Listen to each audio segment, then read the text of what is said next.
Hello everyone, welcome to NEET पे जीत series. मैं हूं Adesh from Learno hub, the free learning platform जहां आप पढ़ते हो math, physics, chemistry and biology absolutely for free only at learnohub.com।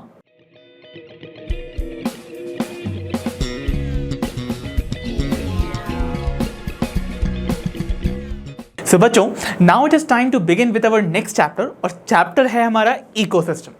So बच्चों, इस चैप्टर के जितने भी कॉन्सेप्ट्स हैं उनको हम आज के सेशन में डिस्कस करेंगे इन डिटेल और हमारे कॉन्सेप्ट्स को बनाएंगे crystal clear. So without wasting much of your precious time, let's get started.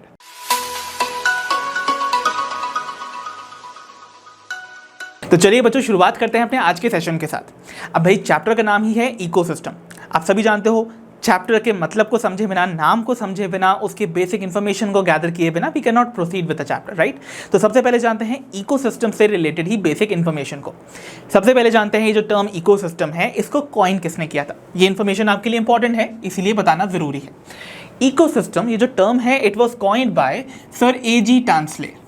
So term was coined bye A.G. Tansley. This information is important for you to remember. Now, let us understand from the scratch कि भाई एक ecosystem है क्या, right. देखो, ecosystem जैसा नाम बताता है, देखो इको वर्ड आ जाता है इसमें सिस्टम से पहले, दैट मीन्स ये एनवायरनमेंट से रिलेटेड है, राइट। ओके, सो ये बेसिकली एक नेचुरल यूनिट है आपके एनवायरनमेंट की, दैट मीन्स एनवायरनमेंट का एक छोटा हिस्सा। Okay, so this is a unit of environment जिसका एक फिजिकल स्ट्रक्चर भी है और ये कुछ फंक्शंस भी परफॉर्म करता है, राइट। तो इसका मतलब देखो, ये एक ऐसा यूनिट ऑफ एनवायरनमेंट है which is both structural and functional. That means इसका एक फिजिकल स्ट्रक्चर है, एक फिजिकल फॉर्म है और वो कुछ फंक्शंस को कैरी आउट कर सकता है, जिसकी वजह से ये जो यूनिट है एनवायरनमेंट का, ये कंप्लीट है अपने आप में। It is complete in it self, और साथ ही साथ ये सेल्फ सस्टेनेबल भी है। दैट मीन्स ये एक कंप्लीट और self sustainable unit of environment है, जो कि स्ट्रक्चरल भी है in its nature and functional भी। Got this point clearly. So ये तो बेसिक इंफॉर्मेशन इकोसिस्टम की हो गई। अब इकोसिस्टम बेसिकली एक, मैंने बता तो दिया है, एक एनवायरनमेंट की यूनिट है। अब ये जो सिस्टम है, ये जो फॉर्म हो रहा है यूनिट, ये क्या क्या चीज़ें अलाउ करता है विद इन इटसेल्फ। ये कंपोज ही होता है लिविंग ऑर्गेनिज्म से और उसके फिजिकल एनवायरनमेंट की वजह से, राइट।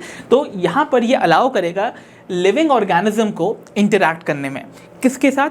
लिविंग ऑर्गेनिज्म आपस में इंटरैक्ट करेंगे और अपने फिजिकल एनवायरनमेंट से भी इंटरैक्ट करेंगे। तो एक इकोसिस्टम में कॉन्स्टिट्यूटेड नजर आएंगे आपको living organism along with its physical environment, जहां पर लिविंग ऑर्गेनिज्म एक दूसरे से भी इंटरैक्ट करेंगे और अपने सराउंडिंग फिजिकल एनवायरनमेंट से भी। Got this point very well. चलिए, ये बेसिक इंफॉर्मेशन आपको क्लियर रखनी है अपने माइंड में। Let us proceed with certain few points about the ecosystem more. अब बात करते हैं about the size of the ecosystem. तो ये जो environment की unit है, ये कितनी बड़ी हो सकती है? And the size of the ecosystem is going to be highly variable. It could be as small as a pond. एक pond जितना ये छोटा भी हो सकता है, so it can be like a small pond also, इतना छोटा, या फिर it can be huge like a forest, या फिर एक large forest, या फिर एक sea की तरह। तो एक forest या sea की तरह भी ये huge भी हो सकता है। So size of an ecosystem can vary very highly. Okay? चलिए, अब इकोसिस्टम के बारे में एक इन्फॉर्मेशन और जानिए। बहुत सारे इकोलॉजिस्ट हैं जिनका मानना है कि ये जो एंटायर बायोस्फीयर है ना, ये एक ग्लोबल इकोसिस्टम है। अब देखो, ये वर्ड बायोस्फीयर क्या है?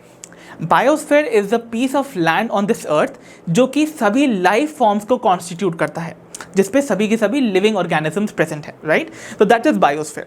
तो ये जो एंटायर बायोस्फीयर है, यानी कि that entire mass of land जिसपे लिविंग ऑर्गेनिजम्स प्रेजेंट हैं, वो एक ग्लोबल इकोसिस्टम है, राइट। Global ecosystem. और ये जो ग्लोबल इकोसिस्टम है ना, ये छोटे छोटे लोकल इकोसिस्टम से के यूनियन से मिलके बना हुआ है। That means it is formed by the constitution of the smaller local ecosystems. ये पॉइंट इकोलॉजिस्ट का मानना है ऐसा। सो अगर ये जो हमारा ग्लोबल इकोसिस्टम है, ऑब्वियसली ये बहुत बड़ा होगा, it is since it is covering the entire biosphere, तो इसको एक साथ स्टडी करना would be a very difficult task, क्योंकि ये बहुत ह्यूज भी है इन इट साइज और बहुत कॉम्प्लेक्स भी हो जाएगा फॉर अस टू अंडरस्टैंड। इसीलिए it becomes easy for us कि अगर हम इन इकोसिस्टम को क्लासीफाई कर सकें। सो आइए देखते हैं about the classification of the ecosystems. तो इकोसिस्टम को क्लासीफाई किया जाता है कुछ बेसिक क्राइटेरियाज के बेस पे। Ecosystem can be natural also, जो नेचर में अपने आप से एग्जिस्ट करते हैं, और कुछ ऐसे भी हो सकते हैं जो कि ह्यूमन इंटरवेंशन की वजह से बनाए गए हैं। So they can be natural, जो कि नेचर में अपने आप एग्जिस्ट करेंगे, या फिर जो मैन मेड है which can be said artificial, right. अब यहाँ पर जो आपके नेचुरल इकोसिस्टम्स हैं उनको भी फर्दर क्लासीफाई किया जा सकता है। कुछ इकोसिस्टम जो हैं वो लैंड्स पे प्रेजेंट होंगे, they would be called terrestrial ecosystem, right. और कुछ ऐसे होंगे जो वाटर में प्रेजेंट हैं, दैट मीन्स जिनको हम बुलाएंगे एक्वाटिक इकोसिस्टम। अब हम एक एक करके इन सभी टाइप के इकोसिस्टम के एग्जाम्पल्स लेंगे ताकि आपको क्लैरिटी हो सके इन इकोसिस्टम से रिलेटेड। नाउ सबसे पहले बिगिन करते हैं नेचुरल कैटेगरी में टेरेस्ट्रियल के साथ, ठीक है। तो यहाँ पर हम देखने वाले हैं कि कैसे नेचर में आपको टेरेस्ट्रियल इकोसिस्टम्स मिलते हैं, और बहुत कॉमनली आप इनको अपने आसपास देखते हो, जैसे कि forest ecosystem, it is a classic example of the terrestrial ecosystem, right? Next we have is the grassland ecosystem and the desert ecosystem. ये सभी के सभी जो इकोसिस्टम हैं they are formed of the land, इसीलिए they come under the terrestrial ecosystem. अब हम चलते हैं towards the aquatic ecosystem. Aquatic ecosystem में definitely water is going to be present, तो एक्वाटिक इकोसिस्टम में आपको इतने सारी वैराइटीज मिल सकती है। It could be as small as a pond, जिसको कि हमने डिस्कस किया था पहले, जो कि मैंने यहाँ मेंशन नहीं किया, but remember pond is also one of the aquatic ecosystem. Another one could be a lake, right. Lake के अलावा we can have a river ecosystem. River के अलावा we can even have wetlands. Wetlands I hope आप सभी जानते होंगे, एक ऐसा एरिया ऑफ लैंड है जो कि सैचुरेटेड होता है with water, right. So wetlands can be another ecosystem. And lastly we have estuaries. अब एस्चुरीज क्या होती हैं, ये बात भी मैं अभी से यहाँ पे क्लियर कर देता हूँ। देखो, एस्चुरीज एक ऐसा जोन ऑफ ट्रांजिशन है जहाँ पर जो फ्रेश वाटर है वो सी के जो सॉल्टी वाटर है उसके साथ मिक्स होता है। सो जो रिवर्स होती है ना, आप सभी को पता है रिवर्स अपना वाटर लेके फाइनली ओपन होती हैं इनटू द सी।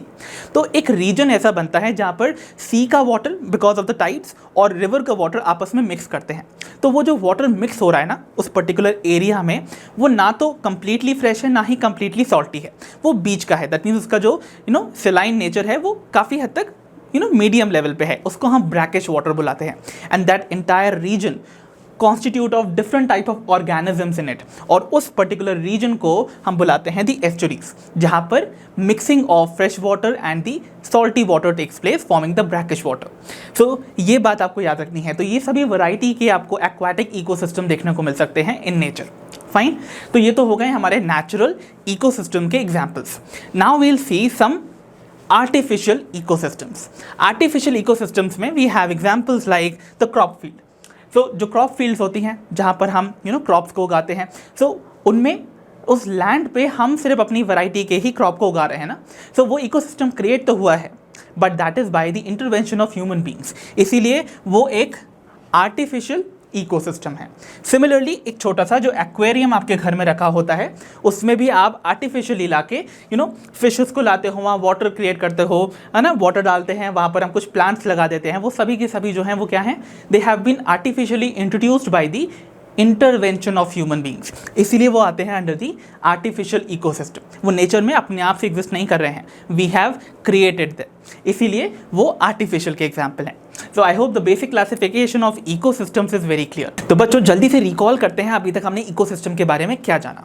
तो इकोसिस्टम जैसा कि मैंने आपको बताया एनवायरनमेंट का वो यूनिट है जिसके पास खुद का एक स्ट्रक्चरल यानी कि उसका खुद का एक फिजिकल फॉर्म एग्जिस्ट करता है और वो खुद अपने अंदर बहुत सारे फंक्शंस को कैरी आउट कर सकता है ताकि वो खुद को सेल्फ सस्टेनेबल और कंप्लीट बना सके।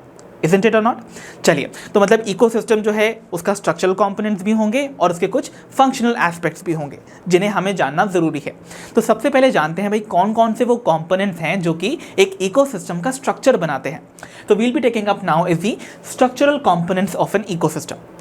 भाई कोई भी इकोसिस्टम को स्ट्रक्चरली फॉर्म करने के लिए दो चीज़ें रिक्वायर्ड हैं, कुछ एबायोटिक फैक्टर्स एंड कुछ बायोटिक कम्युनिटीज़। ए बायोटिक, देखो ये word a means without, बायोज word बताता है लाइफ, दैट मीन्स कुछ लाइफलेस फैक्टर्स यानी कि कुछ नॉन लिविंग फैक्टर्स जो एक इकोसिस्टम का स्ट्रक्चर फॉर्म करते हैं would be under this category. और आती है बायोटिक कम्युनिटीज़। बायोटिक कम्युनिटीज़ यानी कि कुछ लिविंग कम्युनिटीज़। अब आपको पता है कम्युनिटीज़ क्या है, it is the sum total of all the population जो कि गिवन जोग्राफिकल एरिया में इनहैबिट करती हैं, राइट। तो बहुत सारी अलग अलग स्पीशीज़ की पॉपुलेशन जब एक साथ एक जगह पर रहती हैं, आपस में इंटरैक्ट करती हैं, वो फॉर्म करती हैं द बायोटिक कम्युनिटीज़। सो जब भी किसी भी इकोसिस्टम में प्रेजेंट ये दो फैक्टर्स, ए बायोटिक फैक्टर्स और बायोटिक कम्युनिटीज़ आपस में इंटरैक्ट करती हैं, वो फॉर्म करती हैं the structure of an ecosystem जो हर एक इकोसिस्टम के लिए अलग है, यूनिक है, राइट, उनका कैरेक्टरिस्टिक है। ये बात याद रखिएगा। चलिए अब हम यहाँ पर एक एक करके दोनों ही structural components of the ecosystem को स्टडी करते हैं वन बाय वन। सबसे पहले हम बिगिन करते हैं with the abiotic factors, जिनमें आपको बहुत सारे यहाँ पर दिखा रखे हैं। इतने सारे फैक्टर्स जो हैं वो बेसिकली फॉर्म करेंगे the structural component of an ecosystem. तो भाई ए बायोटिक फैक्टर्स में light is going to be a very very essential component जो कि स्ट्रक्चर फॉर्म करेगा। भाई लाइट जो है in the form of sunlight, आप जानते हो हमारे पास हमारे प्लैनेट पे अल्टीमेट सोर्स ऑफ लाइट जो है वो सनलाइट ही है, राइट। तो सन से आने वाली जो लाइट है वो लाइट एनर्जी हमारे लिए बहुत इंपॉर्टेंट है, बिकॉज हमारे प्लांट्स जो हैं उस पर्टिकुलर एनर्जी को, उस लाइट एनर्जी को अपने अंदर स्टोर कर लेते हैं as a chemical energy of their food, जो कि वो फोटोसिंथेसिस के दौरान बनाते हैं। So light is going to be one important abiotic factor जो कि फॉर्म करता है the structure. Then we have is the temperature. भाई सो किसी भी इकोसिस्टम का प्रॉपर फंक्शनिंग को रेगुलेट करने के लिए भी temperature is going to be required, तो ये भी एक ए बायोटिक फैक्टर ही है। देन उसके बाद वी हैव इज वाटर, है ना। असेंशियल लाइफ प्रोसेसेस में वाटर जो है इंपॉर्टेंट है, और ऑब्वियसली इकोसिस्टम में लिविंग ऑर्गेनिजम्स को हमें सस्टेन तो करना ही ना, उसके लिए वाटर रिक्वायर्ड रहेगा। Then we have is the soil, और यहाँ तक यही नहीं, even we have some more factors, जैसे कि we can even have air, wind and humidity also, जो कि कुछ एबायोटिक फैक्टर्स हैं जो स्ट्रक्चरली फॉर्म करते हैं the composition of an ecosystem. Got it? ठीक है, ये तो बात हो गई हमारे एबायोटिक फैक्टर्स की। Now we shall move on to the biotic communities. तो बायोटिक कम्युनिटीज़ की अगर मैं बात करूं, बायोटिक कम्युनिटीज़ जैसा कि आपको बताया गया है, बहुत सारी पॉपुलेशन जब एक साथ एक ही जगह पर रहकर आपस में इंटरैक्ट करती हैं, वो फॉर्म करती हैं कुछ कम्युनिटीज़, राइट, जिन्हें हम बायोटिक कम्युनिटीज़ बुलाते हैं। अब किसी भी इकोसिस्टम में प्रेजेंट जितने भी प्लांट्स या एनिमल की स्पीशीज़ हैं, अगर मैं उन सभी को आइडेंटिफाई करूं, उनको एन्यूमरेट करूं, उनको उनका प्रॉपर हिसाब लगाऊं, उनको कैरेक्टराइज करूं, वो सभी के सभी फॉर्म करते हैं किसी भी बायोटिक कम्युनिटी या फिर किसी भी इकोसिस्टम का स्पीशीज़ कॉम्पोजिशन। तो स्पीशीज़ कॉम्पोजिशन यानी कि एक इकोसिस्टम में कौन कौन सी स्पीशीज़ जो है उसको कंपोज कर रही हैं, उसको जानने के लिए मुझे क्या करना है, उस इकोसिस्टम में प्रेजेंट जितने भी प्लांट्स एंड एनिमल स्पीशीज़ हैं उन सभी को आइडेंटिफाई करके उनको एन्यूमरेट करना होगा। Okay, and they form the species composition of any biotic community जो कि एक इकोसिस्टम का पार्ट है। अब यहाँ पर मैं आपको एक इंपॉर्टेंट टर्म से इंट्रोड्यूस करवाना चाहता हूँ, which is called stratification. This term ना, ये जो स्ट्रैटिफिकेशन है, देखा जाए अब यहाँ पर आप देख सकते हो, आपको एक एवरग्रीन फॉरेस्ट का पर्टिकुलर रीजन दिखाया जा रहा है, राइट ना। आप देख रहे हो यहाँ पर जो ट्रीज़ है ना, वो वर्टिकली कुछ लेयर्स में ऐसे डिवाइडेड नज़र आ रही हैं आपको। सबसे टॉलेस्ट लेयर जो है वो आपको कुछ टॉल ट्रीज़ की देखने को मिल रही हैं। सो जो ट्रीज़ हैं वो सबसे हायर मोस्ट स्ट्रेटा को ऑक्यूपाई कर रहे हैं। स्ट्रेटा वर्ड जो आता है that is related to the word layer, right. तो यहाँ पर स्ट्रैटिफिकेशन का मतलब होता है लेयरिंग करना। ओके, तो यहाँ पर आप देख रहे हो जो लॉन्ग या ह्यूज ट्रीज़ हैं, जो टॉल ट्रीज़ हैं, they are forming the top most strata. While आप देखोगे श्रब्स को, जो श्रब्स हैं वो यहाँ पर मिडिल स्ट्रेटा को ऑक्यूपाई कर रहे हैं, ओके, द मिडिल लेयर्स को। वाइल जितने भी हर्ब्स और ग्रासेस हैं, दे फॉर्म दी सबसे लोएस्ट जो लेयर है ना, उसको फॉर्म कर रहे हैं ऑफ अ फॉरेस्ट इकोसिस्टम। तो आप देख सकते हो यहाँ पर आपको वर्टिकल डिस्ट्रीब्यूशन देखने को मिल रहा है डिफरेंट प्लांट की स्पीशीज़ का, जो कि अलग अलग लेवल्स को ऑक्यूपाई कर रहे हैं, राइट। तो इसी को हम बुलाते हैं स्ट्रैटिफिकेशन। तो आपने देखा स्ट्रैटिफिकेशन में क्या हो रहा है, you can see vertical layering of different species of the plants in this case, okay. और ये सिर्फ और सिर्फ वर्टिकल ही नहीं होता है, स्ट्रैटिफिकेशन हॉरिजॉन्टल भी होता है कि एक पर्टिकुलर रीजन में अलग अलग लेवल्स पे आपको कौन कौन से एनिमल्स देखने को मिलेंगे in a specific ecosystem. But since NCERT mentions stratification का example as the layering seen in the forest ecosystem, तो मैंने आपको वो इंट्रोड्यूस करवा दिया। So with this we end up with the structural components of an ecosystem. इतनी information जानना is very much sufficient for all of you. अब हम देखने वाले हैं the functional aspects of an ecosystem. तो बच्चों next we have is the functional aspects of an ecosystem. हम देखने वाले हैं एक इकोसिस्टम को फंक्शनल और सेल्फ सस्टेनेबल बनाने के लिए कौन कौन से एस्पेक्ट्स कंट्रीब्यूट करते हैं। आपके सामने यहाँ पर 4 एस्पेक्ट्स दे रखे हैं जो कि एक इकोसिस्टम को बनाते हैं फंक्शनल। सबसे पहला एस्पेक्ट है प्रोडक्टिविटी का। प्रोडक्टिविटी, जैसा कि नाम बता रहा है, यहाँ पर कुछ प्रोडक्शन होने वाला है किसी चीज़ का। क्या चीज़ प्रोड्यूस होने वाली है? एक्चुअली यहाँ पर आपको याद ये चीज़ रखनी है, इकोसिस्टम एक ऐसा क्लोज्ड सिस्टम है जहाँ पर एनर्जी का इनपुट पहले देना पड़ता है और वो एनर्जी उस इकोसिस्टम के अंदर ट्रैवल करती रहती है, पास ऑन होती रहती है, राइट। अब वो एनर्जी आती है, उसका जो एनर्जी का हमें इनपुट देना है ना, उसका सोर्स वही सोर्स है जो कि हमारे एंटायर प्लैनेट को ही प्रोवाइड कर रहा है energy, and that is the sun itself. तो सन से आने वाली लाइट एनर्जी, आपको पता ही है हमारे प्लैनेट पे सन से कंटिन्यूसली बम्बार्ड हो रहे हैं लाइट एनर्जी, राइट। तो ये जो लाइट एनर्जी है उसको हमारे इन्वायरमेंट में प्रेजेंट प्लांट्स कन्वर्ट कर देते हैं into the chemical energy of the food, जिसकी वजह से वो एनर्जी केमिकल एनर्जी में ट्रांसफॉर्म होकर प्लांट्स के अंदर स्टोर हो जाती है। तो यानी कि प्लांट्स यहाँ क्या कर रहे हैं, they are producing the chemical energy, ठीक है। तो ये केमिकल एनर्जी का प्रोडक्शन जो है वो कहाँ हो रहा है, at the level of plants. इसीलिए प्लांट्स को हम प्रोड्यूसर्स बुलाते हैं, क्योंकि वो ट्रांसफॉर्म करते हैं व्हाट, द सोलर एनर्जी और the light energy into the chemical energy of the food. Got it. और यहाँ पर प्रोडक्शन में या प्रोडक्टिविटी में हम देखेंगे वही केमिकल एनर्जी का storage at the producer level, ठीक है, ओके।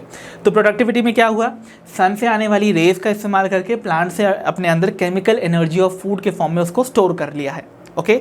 और साथ ही साथ उसके लिए इस फोटोसिंथेसिस की मदद से जो उन्होंने केमिकल एनर्जी बनाई है फूड की, वो कैसे बनाई जा सकती है, कुछ रॉ मटेरियल्स की मदद से, और रॉ मटेरियल्स में न्यूट्रिएंट्स की भी रिक्वायरमेंट होती है। सो प्रोडक्टिविटी कैरी आउट करने के लिए प्लांट्स को चाहिए 2 चीज़ें, सोलर एनर्जी और the light energy, and the other one is the nutrients from the soil. तो दोनों ही चीज़ें पाकर, यानी कि न्यूट्रिएंट्स पाकर और सन से लाइट एनर्जी पाकर वो केमिकल एनर्जी को बना लेता है। एक बार ये केमिकल एनर्जी स्टोर हो गई प्रोड्यूसर के लेवल पे, अब वो उस इकोसिस्टम में ट्रैवल करेगी और ये पास ऑन होती रहती है ईच ऑर्गेनिज्म से दूसरे ऑर्गेनिज्म की ओर। दैट मीन्स ये हर एक ट्रॉफिक लेवल पे पास ऑन होती है।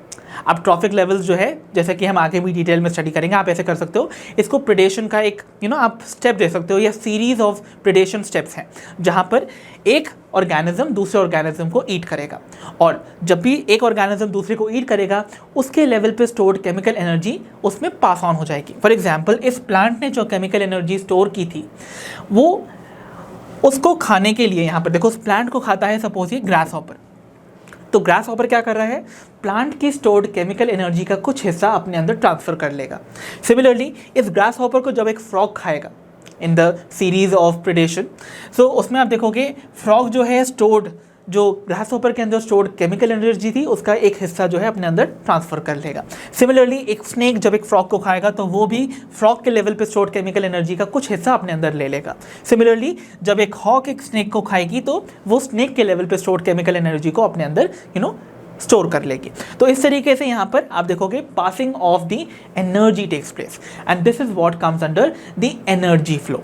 सो यहाँ पर एनर्जी जो यहाँ पर प्रोड्यूसर्स ने अपने अंदर बनाकर स्टोर की थी वो पास ऑन होगी from one trophic level to the next under the severe और the series of steps of predation. Now इसमें आता है एनर्जी फ्लो का concept. Energy is going to pass on from one trophic level to the another. ये बात समझ में आ गई? ओके, नाउ फाइनली जितने भी ऑर्गेनिज्म हर एक ट्रॉफिक लेवल पे आते हैं वो डेफिनेटली डाई करेंगे, कभी ना कभी तो डाई करेंगे, और ये एनर्जी जो इनके अंदर आ रही है ना उसका कुछ हिस्सा ही हमेशा नेक्स्ट ट्रॉफिक लेवल पे जा रहा है, बाकी का हिस्सा जो है वो उनकी बॉडी में स्टोर हो रहा है एज बायोमास, राइट। तो वो जब भी ये लिविंग ऑर्गेनिज्म डेड होंगे तो वो जो बायोमास है ना वो डिकम्पोज होने लगता है, मतलब उसमें प्रेजेंट जो भी न्यूट्रिएंट्स हैं वो ब्रेक डाउन होने लगते हैं to organic and inorganic nutrients, right. और वो चीज़ें आती है अंडर डीकम्पोजिशन, मतलब जो भी बायोमास यहाँ पर कॉन्स्टिट्यूट हुआ था ना, डीकम्पोज मतलब वर्ड को समझो, कंपोज मतलब होता है टू ब्रिंग टुगेदर, राइट, और डीकम्पोज मतलब टू सेट इट अपार्ट, उसको जाने देना। तो इसका मतलब जो भी बायोमास एक साथ इकट्ठा हुआ था by the transfer of energy, अब वो वापस से डीकम्पोज होने लगेगा, सेपरेट होने लगेगा इनटू इट्स कॉन्स्टिट्यूएंट, ऑर्गेनिक और इनऑर्गेनिक मैटर के फॉर्म में, और वो सभी के सभी यहाँ पर डीकम्पोज हो जाएंगे। और जब डीकम्पोजिशन होता है तो मिनरल्स, आयन जो हैं, ऑब्वियसली मैंने बोला इनऑर्गेनिक और ऑर्गेनिक न्यूट्रिएंट्स रिलीज होने लगेंगे, तो ऑर्गेनिक न्यूट्रिएंट्स जो ब्रेक होंगे तो वो अपने कॉन्स्टिट्यूएंट इनऑर्गेनिक न्यूट्रिएंट्स के फॉर्म में, मिनरल्स के फॉर्म में रिलीज हो जाएंगे बैक इनटू द सॉइल, और वो जो न्यूट्रिएंट्स हैं वो वापस से साइकिल होंगे, रिसाइकिल होंगे, और वो प्लांट्स वापस से अब्जॉर्ब कर लेंगे। तो ये साइकिल कंटिन्यूसली चलती रहती है। सो एक बार का energy input from the solar energy और पूरे एनर्जी का फ्लो होगा, डीकम्पोजिशन की वजह से मिनरल्स जो हैं वो रिलीज होंगे वापस से सॉइल में, और ये साइकिल कंटिन्यूसली चलती रहती है। तो आपको ये बात समझ में आई, ये 4 ऐसे एस्पेक्ट्स हैं जो कि एक इकोसिस्टम को मिल के चलाते हैं और उसको फंक्शनल और सेल्फ सस्टेनेबल बनाते हैं। So I hope the functional aspects of an ecosystem आपको क्लियरली समझ में आ गए होंगे। तो बच्चों, एक इकोसिस्टम के ईथोस या आइडियाज़ को समझने के लिए एक छोटा सा एग्जाम्पल साइट करते हैं, और यहाँ एग्जाम्पल मैं लेने वाला हूँ of an aquatic ecosystem which is the pond. Pond, जैसा कि आप सभी जानते हो, एक स्मॉल और शैलो वाटर बॉडी है, और ये एक बेस्ट एग्जाम्पल मानी जाती है of a fairly self sustainable ecosystem. अब एक पॉन्ड को आपने नेचुरली देखा होगा, आइए एक इकोसिस्टम के एस्पेक्ट से हम इसके स्ट्रक्चरल कंपोनेंट्स और इसके फंक्शनल एस्पेक्ट्स को देखते हैं। तो यहाँ पर एक पॉन्ड आपको दिखाया जा रहा है। अब इसके हम सबसे पहले तो जो एबायोटिक कंपोनेंट्स हैं उनको यहाँ पर लिस्ट डाउन करेंगे ताकि आपको चीज़ें क्लियर होती जाएं। एबायोटिक कंपोनेंट्स कौन कौन से हैं एक पॉन्ड के अंदर? सबसे पहले तो आपको पता है पॉन्ड एक एक्वाटिक इकोसिस्टम को रिप्रेजेंट कर रहा है, तो सबसे इंपॉर्टेंट जो एबायोटिक कंपोनेंट होगा that is going to be the water, right. इसमें पानी प्रेजेंट है, तो सबसे पहले तो यहाँ पर रिक्वायरमेंट है इस इकोसिस्टम को फॉर्म करने के लिए वाटर की, और वाटर में भी क्या क्या चीज़ें होनी चाहिए। So the water is going to be present with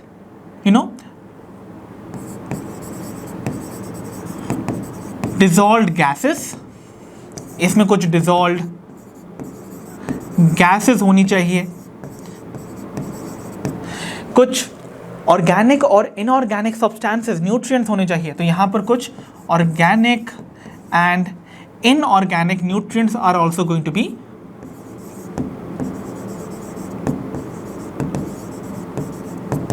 present in the water, और वो भी डिजॉल्व फॉर्म में। तो ये तो पहला यहाँ पर कंपोनेंट हो गया which is going to be the water itself. Second is going to be the rich soil deposit जो कि प्रेजेंट होता है at the bottom of the pond.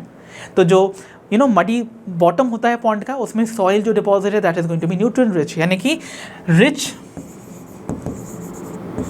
Soil deposit भी आपको मिलेगा at the bottom of the pond. तो यानी कि soil is going to be another abiotic component. Then आता है भाई, इसको चलाने के लिए अल्टीमेट सोर्स ऑफ एनर्जी कहाँ से आना है? ऑब्वियसली लाइट एनर्जी रिक्वायर्ड है ना, वो तो सन से आने वाली है। तो द नेक्स्ट एबायोटिक कंपोनेंट जो कि बहुत इंपॉर्टेंट है इसकी प्रॉपर फंक्शनिंग के लिए that is going to be the solar input from the sunlight, right. तो सोलर इनपुट, अब सन से आने वाली जो लाइट एनर्जी है वो दो चीज़ों को गवर्न करेगी, दो चीज़ों को रेगुलेट करेगी। पहला चीज़ ये रेगुलेट करती है दी cycles of temperatures in the pond, है ना। तो यहाँ पर टेम्परेचर साइकिलिंग को ये रेगुलेट करेगी इन द पॉन्ड, है ना। अलग अलग लेयर्स में कितना टेम्परेचर रहेगा वो डिपेंड करता है about upon the amount of sunlight falling on the pond. And secondly ये डे लेंथ को भी गवर्न करता है।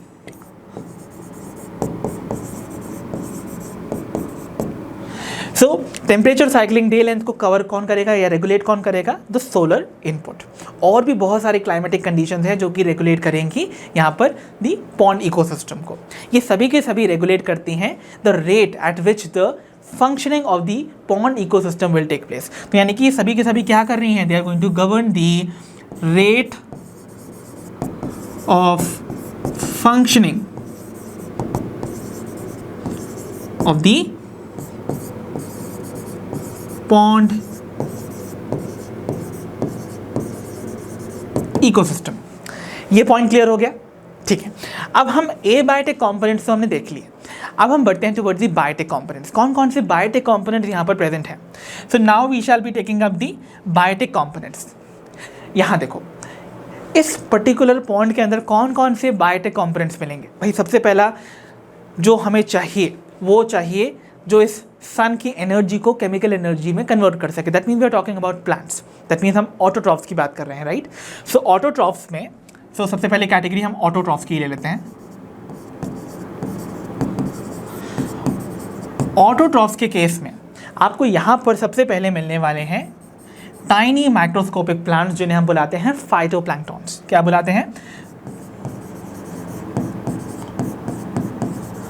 फाइटोप्लैंक्टन्स, जो कि चीफ प्रोड्यूसर्स होंगे in case of the aquatic ecosystem. Remember, किसी भी एक्वाटिक इकोसिस्टम में फाइटोप्लैंक्टन्स जो हैं वो सबसे चीफ प्रोड्यूसर्स हैं। चाहे कितना ही बड़े प्लांट क्यों ना प्रेजेंट हो, एक्वाटिक प्लांट क्यों ना हो, लेकिन सबसे ज़्यादा प्रोडक्टिविटी फाइटोप्लैंक्टन्स की होती है एक्वाटिक इकोसिस्टम में। फाइटोप्लैंक्टन्स के अलावा कौन कौन से यहाँ पर आपको प्लांट्स मिल सकते हैं? अब आपको यहाँ पर कुछ फ्री फ्लोटिंग प्लांट्स भी मिल सकते हैं, आपको कुछ सबमर्ज्ड प्लांट्स भी मिल सकते हैं, और कुछ ऐसे प्लांट्स भी मिल सकते हैं which can be seen marginal plant, जो कि एजेस की तरफ ग्रो कर रहे हैं ऑफ दी पॉन्ड। तो यहाँ पर कौन कौन से प्लांट्स हो सकते हैं? You can even find free floating, submerged, and even some marginal plants growing along the edges of the pond, ठीक है, जो कि पॉन्ड के एजेस की तरफ ग्रो कर रहे हैं कुछ इस तरीके से। देखो ओके, तो यहाँ पर कुछ ऐसे प्लांट्स भी आपको मिलेंगे। Fine, okay. देन उसके बाद हम बात करते हैं कंज्यूमर्स की। ऑटोट्रॉफ से जो एनर्जी इन्होंने केमिकल्स एनर्जी स्टोर की थी, उनको खाने के लिए कुछ हेटरोट्रॉफ्स चाहिए होंगे ना, तो वो आते हैं कंज्यूमर्स की कैटेगरी में, बिकॉज वो अपना खाना खुद नहीं बनाते हैं, वो डिपेंड करते हैं ऑटोट्रॉफ्स की केमिकल एनर्जी पे, right. So they are going to consume the chemical energy of the autotrophs. तो उसमें आते हैं यहाँ पर कंज्यूमर्स। अब कंज्यूमर्स में कौन कौन आएंगे भाई? कंज्यूमर्स में सबसे पहले फाइटोप्लैंक्टन्स को ईट करने वाले माइक्रोस्कोपिक एनिमल्स भी होंगे, जिन्हें हम बुलाएंगे द जू प्लैंक्टन्स। तो zooplanktons are going to be one. Zooplanktons के बाद आपको यहाँ पर फ्री स्विमिंग कुछ लाइफ फॉर्म्स मिल सकते हैं, और इवन जो पॉन्ड के बॉटम में रहने वाले एनिमल्स है, लाइफ फॉर्म्स है, वो भी मिल सकते हैं। तो कुछ बॉटम ड्वेलिंग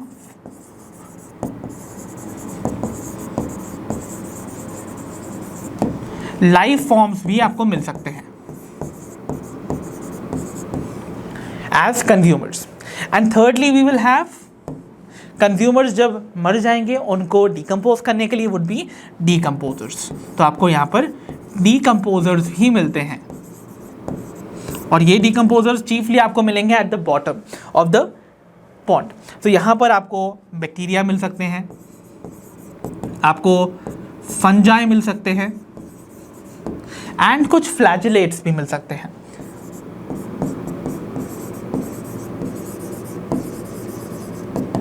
ठीक है, तो ये सभी के सभी क्या कर रहे हैं? They are forming the biotic components of the ecosystem. Fine, अब जितने भी यहाँ पर कंपोनेंट्स हैं, चाहे वो ए बायोटिक कंपोनेंट्स है या फिर बायोटिक कंपोनेंट्स है, ये आपस में इंटरैक्ट करेंगे इन दिस पॉन्ड इकोसिस्टम, और वो सारे के सारे स्टेप्स परफॉर्म करेंगे जो कि फंक्शनल एस्पेक्ट्स को बनाते हैं of an ecosystem. That means ये देखो यहाँ पर प्रेजेंट जो ऑटोट्रॉफ्स हैं वो सनलाइट को यानी कि सोलर एनर्जी को ट्रांसफॉर्म करेंगे केमिकल एनर्जी में, यानी कि उनका काम क्या होगा? प्रोडक्टिविटी करना, यानी कि प्रोडक्शन करना। फाइनली ऑटोट्रॉफ्स ने फूड को बना लिया, केमिकल एनर्जी की फॉर्म में स्टोर कर लिया है, राइट। नाउ वो जो केमिकल एनर्जी है, वो केमिकल एनर्जी कौन लेगा? कंज्यूमर्स लेंगे, है ना, और वो एनर्जी पास ऑन होगी एक ट्रॉफिक लेवल से दूसरे ट्रॉफिक लेवल में। फाइनली जब वो डेड होंगे उनको डिकम्पोज किया जाएगा with the help of these decomposers, और डिकम्पोजिशन के टाइम पे जो न्यूट्रिएंट्स से वो रिलीज हो जाएंगे back into the bottom of this pond. तो उसके मतलब क्या हुआ यहाँ पर? अगेन ये साइकिल रिपीट हो सकती है, बिकॉज वो न्यूट्रिएंट्स अवेलेबल हैं वापस से for the plants to consume, जिसकी मदद से again they will transform the solar energy into chemical energy of the food, और ये साइकिल चलती ही रहती है। एंड रिमेंबर यहाँ पर एनर्जी फ्लो हमेशा हायर ट्रॉफिक लेवल की तरफ होता जाता है, यानी कि लोअर ट्रॉफिक लेवल से हायर ट्रॉफिक लेवल्स पे पास ऑन होती रहती है। एनर्जी का फ्लो एक इकोसिस्टम में यूनी डायरेक्शनल है, हमेशा छोटे ट्रॉफिक लेवल से हायर ट्रॉफिक लेवल की ओर। So this was all about pond as an example of aquatic ecosystem. I hope आपको ये क्लियरली समझ में आ गया होगा। तो बच्चों, at this point of time मैं एक चीज़ आपको यहीं पर क्लैरिफाई करना चाहता हूँ। Going forward in the chapter हम सिर्फ और सिर्फ इकोसिस्टम के फंक्शनल एस्पेक्ट्स को डिटेल में स्टडी करने वाले हैं, ओके क्योंकि वही हमारे सिलेबस में है। तो इसका मतलब हम डील करने वाले हैं in detail about productivity, decomposition, energy flow and the nutrient cycling. In fact nutrient cycling को हम थोड़ा लेस डिटेल में कवर करेंगे बिकॉज वो हमारे सिलेबस से ओमिट हो चुका है, डिलीट हो चुका है। उसके बारे में थोड़ी बहुत इन्फॉर्मेशन हम जान लेंगे, बट हम यहाँ पर रिमेनिंग जो 3 एस्पेक्ट्स है जिसमें हम प्रोडक्टिविटी, डीकॉम्पोजिशन और एनर्जी फ्लो को डिटेल में स्टडी करेंगे। And we are beginning with the very first functional aspect which is the productivity. बात करते हैं प्रोडक्टिविटी की। जैसा कि आप सभी को पता ही है, प्रोडक्टिविटी में हम यहाँ पर प्रोडक्शन कर रहे हैं केमिकल एनर्जी का, बायोमास का प्रोडक्शन कर रहे हैं, और सबसे पहले वो कैरी आउट हो रहे हैं with the help of plants. और उसके लिए जो एनर्जी सोर्स है वो हमारे पास सन है, और सन जो है वो सभी इकोसिस्टम के लिए अल्टीमेट सोर्स ऑफ एनर्जी ही होता है, राइट। So sun is the ultimate source of energy for all ecosystem. This is the basic point that you should know, ठीक है, ये बात याद रखना है, ओके। अब किसी भी इकोसिस्टम को प्रॉपरली फंक्शन करवाने के लिए, उसको प्रॉपरली सस्टेन करवाने के लिए आपको उसको constant supply of solar energy देनी पड़ती है। मतलब कॉन्स्टेंटली आपको इनपुट देना होता है सोलर एनर्जी का, और उसी की मदद से एक इकोसिस्टम प्रॉपरली सारे फंक्शंस कैरी आउट करके अपने आप को सेल्फ सस्टेनेबल बना सकता है। तो देखो, constant input of solar energy is the basic requirement of any ecosystem to function and sustain itself. This point is very very crucial for all of us to understand, ठीक है, okay. अब productivity के बारे में introduction तो हमने ले लिया, अब बारी है कुछ टर्म्स से मैं आपको इंट्रोड्यूस करवाऊँ। सबसे पहला जो टर्म आपको याद रखना है that is called primary production. देखो यहाँ पर वर्ड है प्राइमरी प्रोडक्शन। प्राइमरी मतलब जो सबसे पहले हो रहा है। अब सबसे पहले जो प्रोडक्शन हो रहा है केमिकल एनर्जी का, वो तो किसके लेवल पे हो रहा था? सिर्फ प्लांट्स के लेवल पे, प्रोड्यूसर्स के लेवल पे। तो प्लांट्स ही वो ऑर्गेनिज्म से जो कि ट्रांसफॉर्म कर रहे हैं सोलर एनर्जी को या लाइट एनर्जी को of the sun into the chemical energy of the food. तो इसका मतलब this is going to be that production of the chemical energy या फिर उस बायोमास का प्रोडक्शन जो कि कैरी आउट कर रहे हैं the plants during the process called photosynthesis, right. तो इसका मतलब this is carried out by plants during the photosynthesis. This point needs to be very very clear for all of you. So primary word is always going to be associated with the plants in the case of ecosystem. Plants या फिर producers कह सकते हो। But ये primary production है क्या, right? Primary production वो amount of organic matter है जो plants produce करते हैं photosynthesis के दौरान per unit area, ठीक है। अब देखो, ये मैं ऑलरेडी बता चुका हूँ कि ये रिप्रेजेंट कर रहा है अमाउंट ऑफ ऑर्गेनिक मैटर जिसको हम बायोमास भी बुला सकते हैं। अब देखो, बायोमास कोई नया टर्म नहीं है, it is a very fancy word जो कि लिविंग ऑर्गेनिजम्स के लिए लिया गया है। जितने भी लिविंग ऑर्गेनिज्म किसी एरिया में प्रेजेंट है ना, उन सभी का मास या फिर उनका नंबर वो बायोमास ही है, ठीक है। बायो वर्ड आता है लिविंग ऑर्गेनिज्म से रिलेटेड ना, और मास मतलब ऑब्वियसली उनका वेट। तो जितने भी लिविंग ऑर्गेनिजम्स एक लैंड पे प्रेजेंट है, एक एरिया में प्रेजेंट है, उन सभी का मास कह लो, उनका वेट कह लो, या फिर उनका नंबर भी कह सकते हो, ठीक है। तो लिविंग ऑर्गेनिजम्स को यहाँ पर बायोमास से रिप्रेजेंट किया जाता है when it comes to ecology, ठीक है। सो ऑर्गेनिक मैटर कितना प्रोड्यूस हो रहा है या बायोमास का प्रोडक्शन हो रहा है, वो भी किसके द्वारा? प्लांट्स के द्वारा, ठीक है। वो भी कब? वो भी किस एरिया में? पर यूनिट एरिया के हिसाब से over a given time period. इसको ही हम बुलाते हैं प्राइमरी प्रोडक्शन, ठीक है, ओके। तो यहाँ पर हम बेसिकली किस पे फोकस करने वाले हैं? यहाँ पर I am going to highlight this term for you. ये रिप्रेजेंट करता है the amount of organic matter या फिर बायोमास। तो यहाँ पर हमें फोकस करना है on the word amount. Amount हमारा यहाँ पर क्या है? कीवर्ड है, ठीक है, ओके।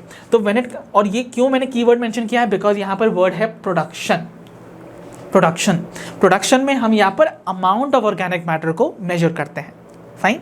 और इसका मेजरमेंट जब भी हम अमाउंट में करेंगे, यू मस्ट नो वेल कि इसको हम एक्सप्रेस कैसे कर सकेंगे। अब अमाउंट जो है वो 2 फॉर्म में हो सकता है। ऑर्गेनिक मैटर है, वेट के फॉर्म में इसको हम एक्सप्रेस करेंगे, राइट। तो पहला तरीका है कि इसको एक्सप्रेस किया जा सकता है इन टर्म्स ऑफ वेट। अब वेट के फॉर्म में अगर करना है तो हम यहाँ पर यूनिट लेंगे ग्राम्स में।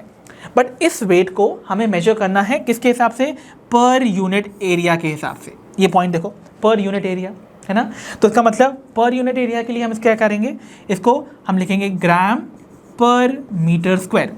चाहे आप इसको ऐसे लिख लो या फिर I am not having space इसलिए मैं यहाँ लिख देता हूँ, आप इसको ऐसे भी लिख सकते हो, gram per metre square, this way, both are going to be perfectly fine, right, okay. या फिर आपको पता है ऑर्गेनिक मैटर में केमिकल एनर्जी स्टोर्ड है ना, तो अगर मैं इस ऑर्गेनिक मैटर का कन्वर्जन कर दूं इनटू एनर्जी, इसका मतलब मैं इसको एनर्जी के फॉर्म में भी एक्सप्रेस कर सकता हूं, है ना।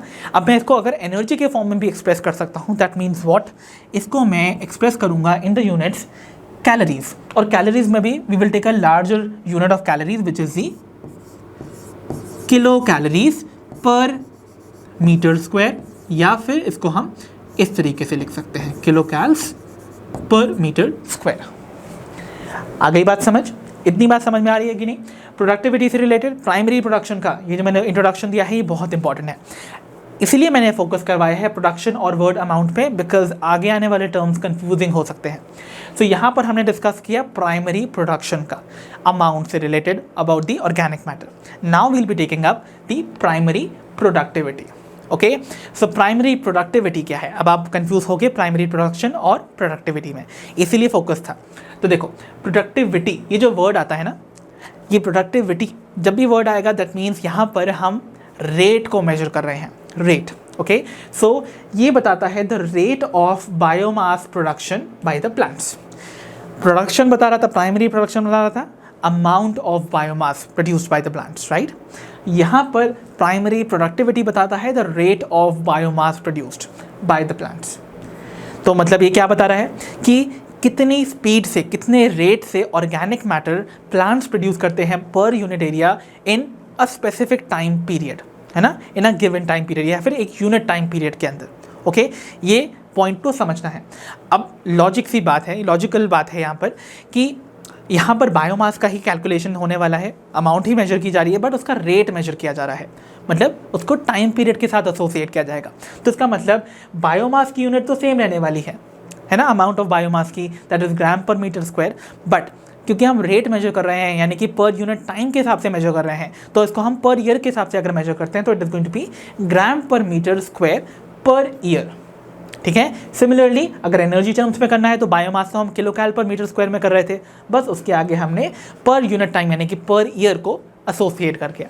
तो इसका मतलब इसको हम एक्सप्रेस कर सकते हैं as these two units when it comes to the primary productivity. Difference समझ में आ गया कि नहीं आया प्राइमरी प्रोडक्शन में और प्राइमरी प्रोडक्टिविटी में?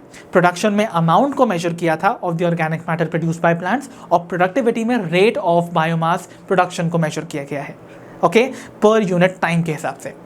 इतनी बात समझ में आ गई? चलो देन अब हम कुछ और बेसिक चीज़ें जानते हैं अबाउट दी प्राइमरी प्रोडक्टिविटी। अब यहाँ पर बेसिकली हम प्राइमरी प्रोडक्टिविटी को ही क्लासिफाई करने वाले हैं, क्लासिफिकेशन लेने वाले हैं अबाउट दी प्राइमरी प्रोडक्टिविटी। जो प्राइमरी प्रोडक्टिविटी है ना बच्चों, ये जो रेट है ऑफ बायोमास का सिंथेसिस बाय द प्लांट्स, इसको हम दो ब्रॉड कैटेगरीज में डिवाइड कर सकते हैं। One is the gross primary productivity, जिसे हम शॉर्टली जीपीपी बुलाते हैं, और जो दूसरी है that is called the net primary productivity, जिसे हम एनपीपी से अब्रिविएट करते हैं। अब देखो जब भी वर्ड आता है ग्रॉस, ग्रॉस मीन्स टोटल, कितना primary productivity in total plants ने परफॉर्म किया, यानी कि कितना ऑर्गेनिक मैटर जो है प्लांट्स ने इन टोटल प्रोड्यूस किया एक गिवन टाइम पीरियड में, that would be the gross primary productivity, ठीक है। तो it is going to be the rate of production of organic matter या फिर sum total of all the rates of organic matter का production, that would be under the gross primary productivity. But net primary productivity क्या है? net मतलब होता है after deductions जो चीज़ मिलती हैं। Actually जितना भी organic matter plants produce करते हैं, okay, वो सारा का सारा हर नेक्स्ट ट्रॉफिक लेवल के लिए अवेलेबल नहीं है, यानी कि कंज्यूमर्स के लिए अवेलेबल नहीं है। क्यों भाई नहीं है? देखो जो भी ऑर्गेनिक मैटर प्लांट्स प्रोड्यूस करते हैं, फोटोसिंथेसिस प्लांट्स अपने लिए भी करते हैं, बिकॉज उनको भी रेस्पायरेशन की प्रोसेस कैरी आउट करनी होती है ना भाई, प्लांट्स को भी अपने आप को सस्टेन करने के लिए एनर्जी चाहिए, और एनर्जी हमें मिलती है बाय रेस्पायरेशन। रेस्पायरेशन के टाइम पे ही जो एनर्जी रिच मॉलिक्यूल्स होते हैं उनको ब्रेक डाउन किया जाता है और एनर्जी रिलीज की जाती है। तो इस बायोमास में ही ये एनर्जी रिच कंपाउंड्स होंगे जिनका ब्रेक डाउन होगा। तो इसका मतलब जो भी organic matter in total plants ने प्रोड्यूस किया था उसमें से कुछ amount of organic matter plants क्या करते हैं, कंज्यूम कर लेते हैं इन दी रेस्पायरेशन प्रोसेस। तो रेस्पायरेशन की प्रोसेस में वो उसको कंज्यूम कर लेंगे, है ना, और कंज्यूम कर लेंगे तो इसका मतलब आपके पास वो जो consumed part of the organic matter है अब वो अवेलेबल नहीं होगा नेक्स्ट जो भी कंज्यूमर्स हैं उनके लिए। तो इसका मतलब क्या हुआ, आपके पास हमेशा कुछ lesser amount of organic matter ही प्रेजेंट होता है to be consumed by the consumers, और उसको ही हम बुलाते हैं नेट प्राइमरी प्रोडक्टिविटी। सो अगर मैं ग्रॉस प्राइमरी प्रोडक्टिविटी में प्रोड्यूस ऑर्गेनिक मैटर में से उस अमाउंट ऑफ ऑर्गेनिक मैटर को रिमूव कर दूं जो कि लॉस्ट हो गया ड्यूरिंग रेस्पायरेशन, ये जो आर है ये रिप्रेजेंट करता है the amount of organic matter lost during respiration, इसको हम रेस्पायरेटरी लॉस बुला सकते हैं, इसको हम रेस्पायरेशन या फिर रेस्पायरेटरी लॉस बुला सकते हैं।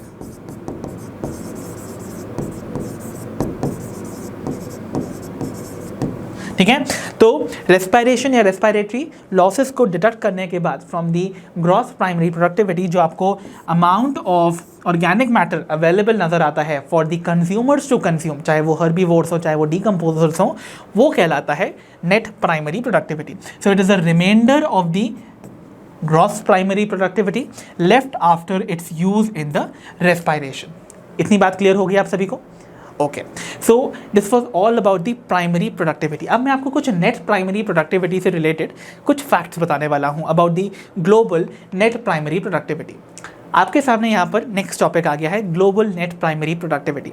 दैट मीन्स हम यहाँ पर ऑल टुगेदर पूरे वर्ल्ड की नेट प्राइमरी प्रोडक्टिविटी के बारे में बात करने वाले हैं। देखो, जो होल ऑफ बायोस्फीयर है, हमारा जो एंटायर बायोस्फीयर है, जो भी लैंड मासेस हैं जिस पे लिविंग ऑर्गेनिज्म प्रेजेंट हैं, उन सभी में जो एनुअल नेट प्राइमरी प्रोडक्टिविटी है उसकी वैल्यू है approx 170 billion tons of organic matter annually. देखो, एक साल में 170 billion tons of organic matter plants produce करते हैं पर यूनिट एरिया पे, राइट। तो ये नेट प्राइमरी प्रोडक्टिविटी हो गई होल बायोस्फीयर की, और वो भी हम मेजर करते हैं in terms of dry weight. That means उसका जितना भी वाटर अमाउंट है ना उसको हम लूज करवा देते हैं, उसको रिमूव कर देते हैं, उसके बाद मेजर करते हैं। So dry weight is measured for the organic matter, right. और इस इंटायर 170 बिलियन टन्स में से जितना भी ऑर्गेनिक मैटर बना है सिर्फ और सिर्फ 55 बिलियन टन्स ही ओशंस प्रोड्यूस करते हैं। मतलब जो प्रोडक्टिविटी है ओशंस की वो सिर्फ 55 बिलियन टन्स है। और अगर आप इस बात को समझो कि अर्थ जिसे हम ब्लू प्लैनेट कहते हैं उसका 70% जो एरिया है that is covered by the oceans, 70% area cover करने के बाद भी प्रोडक्टिविटी का सिर्फ और सिर्फ ये 55 बिलियन टन ही वो कॉन्स्टिट्यूट कर रहे हैं। बाकी रिमेनिंग जो 30% लैंड मास है ना जिस पे प्लांट्स प्रेजेंट है, वही अपनी फोटोसिंथेटिक एक्टिविटी की बदौलत पूरे आप कह सकते हो ये जो प्रोडक्टिविटी है उसका, अगर मैं 170 में से इस 55 को माइनस कर दूं तो 115 billion tons of organic matter सिर्फ और सिर्फ 30% of the land mass constitute कर रहा है या कॉन्ट्रीब्यूट कर रहा है on this particular biosphere, on this earth, right. तो ऐसा क्या रीज़न हो सकता है जिसकी वजह से ओशंस की जो प्रोडक्टिविटी है कंपैरिजन टू टेरेस्ट्रियल हैबिटेट्स वो कम होगी? तो कुछ रीजंस आपको मैं बता सकता हूँ। पहला रीज़न आपको याद रखना है, since oceans are very vast, तो सबसे इंपॉर्टेंटली जो हमें रिक्वायरमेंट है एक इकोसिस्टम को सस्टेन करने के लिए दैट इज़ लाइट। तो लाइट ही ना ओशंस के लिए यहाँ पर एक लिमिटिंग फैक्टर की तरह एक्ट करने लगता है। सो यहाँ पर पहली चीज़ तो light acts as a limiting factor for oceans. Why? देखो, लाइट जो है वो ओशंस की सर्टेन डेप्थ के बाद पेनिट्रेट नहीं कर पाती है इनटू द डीपर लेयर्स, जिसकी वजह से जो कि बॉटम वाले प्लांट्स है ना उन तक सनलाइट पहुंच नहीं पाती है। तो प्रोडक्टिविटी डेफिनेटली यहाँ पर लो होने वाली है, राइट। सेकेंड पॉइंट मैं अगर आपको बताऊं, जो ओशनिक वाटर होता है उसमें comparatively less amount of mineral nutrients present होते हैं then the soil.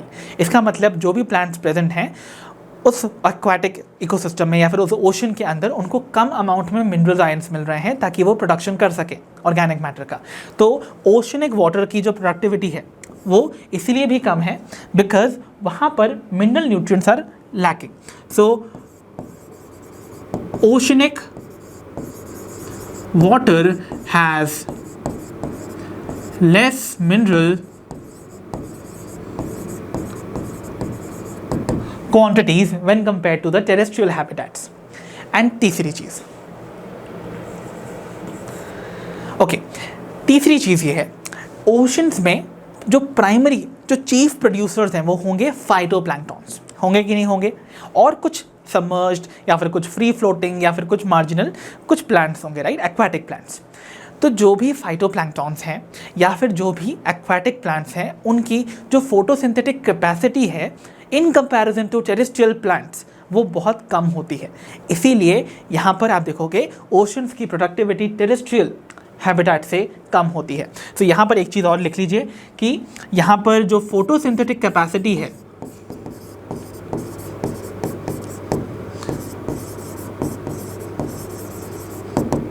Of phytoplanktons and aquatic plants is lesser। This is an important thing for you to remember because I'm telling you, ये मैंने points इसलिए दिए हैं, NCERT directly ask you this question कि ocean की productivity comparatively less क्यों है even though वो अर्थ का इतना मेजर पोर्शन ऑक्यूपाई कर रही है। तो these are the major 3 reasons जिनकी वजह से ओशन कम कंट्रीब्यूट करवाती हैं towards the productivity of the entire biosphere. बात समझ में आई? तो यहाँ पर मैं ना एक आपको ग्लोबल नेट प्राइमरी प्रोडक्टिविटी का कंपैरिजन देने वाला हूँ डिफरेंट इकोसिस्टम्स के लिए। तो यहाँ पर ये जो ब्लू बार्स आपको दिखाए जा रहे हैं ये एक्वाटिक इकोसिस्टम के हैं। तो अगर मैं एक्वाटिक इकोसिस्टम्स को देखूँ, आप ध्यान से देखो इस पर्टिकुलर बार ग्राफ को, यहाँ पर आपको देखने को मिल रहा है जितनी भी एक्वाटिक इकोसिस्टम है, ओपन ओशन, एस्चुरी और algal beds and coral reefs, इन सभी में सबसे कम प्रोडक्टिविटी आपको ओपन ओशंस की मिलती है। And the reason is what I have told you beforehand. So least productivity among all aquatic ecosystems is of the open oceans. सबसे ज़्यादा जो प्रोडक्टिविटी है एक्वाटिक इकोसिस्टम्स में वो आपको एल्गल बेड्स और कोरल रीफ्स की मिलती है। सो कोरल रीफ्स की सबसे ज़्यादा आपको यहाँ पर नेट प्राइमरी प्रोडक्टिविटी मिलती है when it comes to all the ecosystems in terms of aquatic ecosystems, right. Okay, तो ये बात समझ में आ गई। एक्वाटिक इकोसिस्टम में लीस्ट है ओशन की और मैक्सिमम है कोरल रीफ्स की और एल्गल बेड्स की। फाइन, अब बात करते हैं हम यहाँ पर टेरेस्ट्रियल इकोसिस्टम्स की। टेरेस्ट्रियल इकोसिस्टम्स में मैं बाकियों का नाम नहीं लूँगा, बस हमें मैक्सिमम और मिनिमम जानना ज़रूरी है।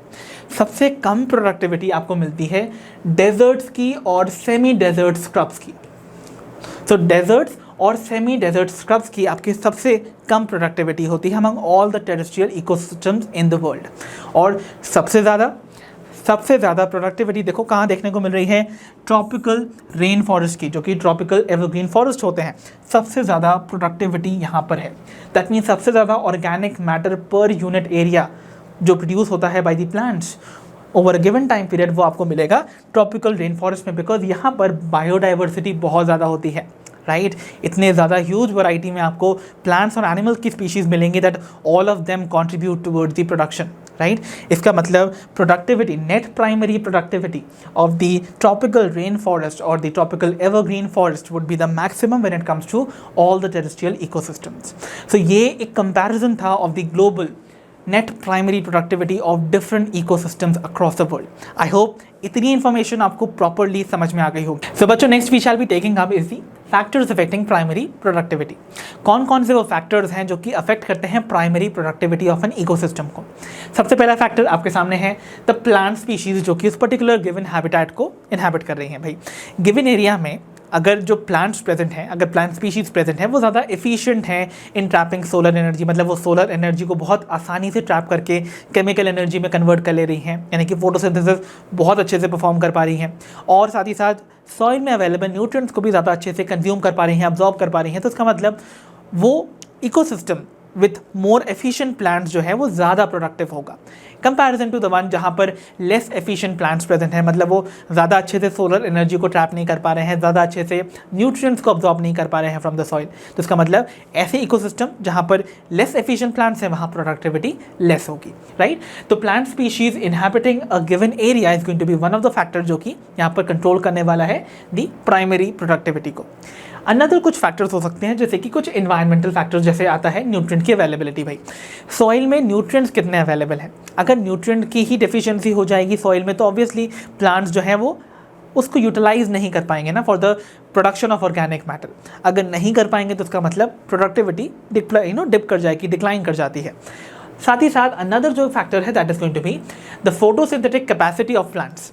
प्लांट्स की फोटोसिंथेटिक कैपेसिटी कितनी है, मतलब वो कितना रेट से कार्बन का फिक्सेशन कर सकते हैं फोटोसिंथेसिस के दौरान। That is going to be one thing जो कि इंपॉर्टेंट रोल प्ले करेगी इन डिसाइडिंग कि इकोसिस्टम की प्रोडक्टिविटी कितनी होगी।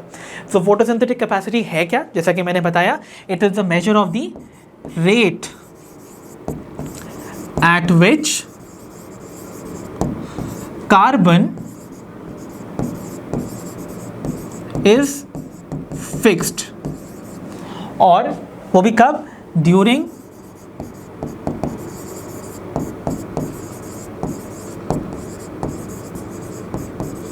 फोटोसिंथेसिस। आ गई बात समझ? ओके, सो यहां पर ये सारे वो फैक्टर्स हैं जो अफेक्ट करते हैं प्राइमरी प्रोडक्टिविटी को। ओके चलो अब हम बढ़ते हैं toward the next topic which is the secondary productivity, जिसके साथ हमारा टॉपिक ऑफ प्रोडक्टिविटी फिनिश हो जाएगा। सो सेकेंडरी प्रोडक्टिविटी क्या है भाई? ये है the rate of formation of new organic matter bye the consumers. भाई देखो यहाँ नाम आ गया सेकेंडरी प्रोडक्टिविटी, यानी कि ये बाद में होने वाली प्रोडक्टिविटी है। दैट मीन्स यहाँ पर ऑर्गेनिक मैटर का अगेन फॉर्मेशन होने वाला है, नया ऑर्गेनिक मैटर बनेगा, but at the secondary level. Primary तो प्लांट्स के लेवल पे होगा, और जो सेकेंडरी होता है it is at the level of consumers. तो प्राइमरी प्रोडक्टिविटी कौन कंट्रीब्यूट करते हैं? प्रोड्यूसर्स, रिमेंबर, और सेकेंडरी प्रोडक्टिविटी कंज्यूमर्स यहाँ पर कंट्रीब्यूट करेंगे, या फिर जिनको कि हम हेटेरोट्रॉफ्स बुलाते हैं। अब ये जो हेटेरोट्रॉफ्स या फिर कंज्यूमर्स हैं, इनको हम सेकेंडरी प्रोड्यूसर्स इसलिए बुलाते हैं बिकॉज इनकी जो प्रोडक्टिविटी है, ये कितना अमाउंट ऑफ ऑर्गेनिक मैटर अपने अंदर प्रोड्यूस करेंगे, वो डिपेंड करता है on the productivity of the primary producers, है ना। उनकी प्लांट्स की प्रोडक्टिविटी पे डिपेंड करती है इनकी प्रोडक्टिविटी, इसीलिए इनको हम सेकेंडरी प्रोड्यूसर्स बुलाएंगे। सो ये बेसिकली बताता है कि कितने रेट से, कितनी स्पीड से ऑर्गेनिक मैटर जो है वो स्टोर हो रहा है कंज्यूमर के लेवल पे, राइट। देखो जब भी कोई प्लांट, कोई भी हर्बीवोर, लेट्स सपोज ये डियर है, इस ग्रास को खा रहा है। Grass was a primary producer, इसने क्या किया है, सोलर एनर्जी को कन्वर्ट किया है केमिकल एनर्जी ऑफ फूड में। नाउ इसका कुछ अमाउंट ऑफ एनर्जी कहाँ जाएगा, इस डियर के अंदर, राइट। अब इसका कुछ अमाउंट ऑफ एनर्जी जो डियर के पास जा रहा है, वो उस एनर्जी का कुछ पार्ट कंज्यूम करेगा और उसकी मदद से अपनी बॉडी में कुछ बायोमॉलिक्यूल सिंथेसाइज करेगा जो कि ऐड करेंगे टू इट्स बायोमास, और इस वजह से नया बायोमास या ऑर्गेनिक मैटर का प्रोडक्शन होगा eight the consumer level.